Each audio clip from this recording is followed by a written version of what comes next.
தேவனுடைய பரிசுத்த நாமத்திற்கு மகிமை உண்டாவதாக. இந்த காலவேளை உங்கள் அனைவரையும் ஆண்டவராகிய இயேசு கிறிஸ்துவின் இன்ப நாமத்தில் உங்களை அன்போடு வாழ்த்தி வரவேற்கிறேன். ஓசியா 9ஆம் அதிகாரம் 14ஆம் வாக்கியம் சொல்கிறது, கர்த்தாவே, நீ அவளுக்கு கொடுப்பதை கொடும், அவருக்கு விழுந்து போகிற கற்பத்தையும் பாலற்ற முளைகளையும் கொடும் என்று சொல்லி அங்கே வாசிக்கிறோம். இதனாலின் செய்தியாக தேவ வழிகாட்டுதலின் அவசியம்.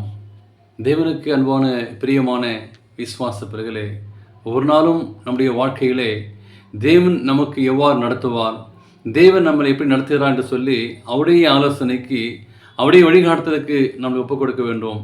ஒரு காரியத்தை நீங்கள் நாளும் செய்ய முன் தேவனிடம் அப்படிப்பட்ட ஒரு காரியத்தை கேட்க வேண்டும்.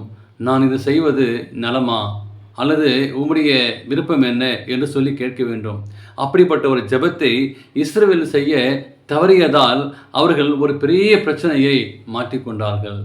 எரியோவை அழித்த பின் அப்பகுதியிலே இருந்த கிபியோனர்களால் சிலர் இஸ்ரவேலை சந்தித்தார்கள்.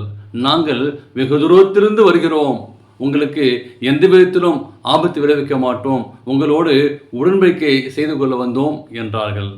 ஆனால் இஸ்ரவேலர்களை ஏமாற்றுவதற்காக அங்கே செய்யப்பட்ட ஒரு சூழ்ச்சி, பழைய பைகளையும் கீரலும் பத்துலுமான பழைய திராட்சை திருச்சிகளையும் பழைய பாதரட்சைகளையும் பழைய வஸ்திரங்களையும் பூசணம் பூத்தன அப்பத்தையும் கொண்டு வந்தார்கள். வெகு தூரத்தில் இருந்து வந்தார்கள் என்று சொல்லி இவையெல்லாம் ஆதாரமாக காட்டினார்கள். ஆயிலே இஸ்ரவேலர்கள் தோற்கப்பட்டதற்கு காரணம் அவர்கள் தேவனிடத்திற்கு ஆலோசனை கேட்காததான். அந்த தவற்றை மீண்டும் செய்யாமல் இவர்களோடு உடன்படிக்கை செய்வதற்கு முன்னதாக அவர்கள் தேவனிடத்தில் அவருடைய அப்பியாசத்தை கேட்டிருக்க வேண்டும். ஆனால் தேவனிடத்தில் அவர்கள் ஆலோசனை கேட்காமல் தங்கள் பகுத்த அறிவை நம்பினார்கள். வந்தவர்கள் வெகு தூரத்திலிருந்து வந்திருக்கிறார்கள் என்பதற்காக ஆதாம் அவர்கள் கையில் இருந்த பொருட்கள் இருந்தது. எனவே ஏவிய ஒரு ஒப்பந்தத்தோடு தீர்மானம் செய்தார்கள். பொய் சொன்னால் அது எப்படியாகிலும் வெளியே வந்துவிடும்.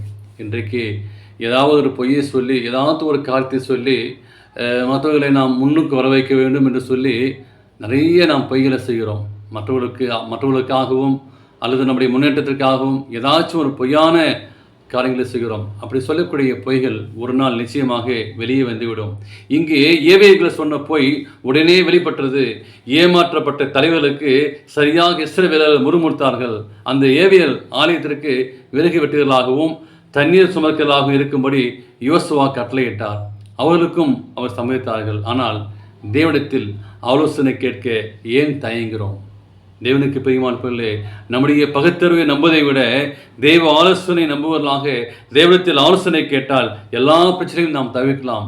நம்முடைய எண்ணத்தையும் நம்முடைய ஞானத்தையும் நாம் நம்பும்போது தோற்கடிக்கப்படுகிறோம், அவமானப்பட்டு போகிறோம். எனவே தேவனுடைய சமூகத்திலே இப்படிப்பட்ட பொய்யான காரியங்களை திணித்து நாம் செய்யும்போது நிச்சயமாகவே ஒவ்வொரு வாழ்க்கையிலும் அவமானத்து வரும்.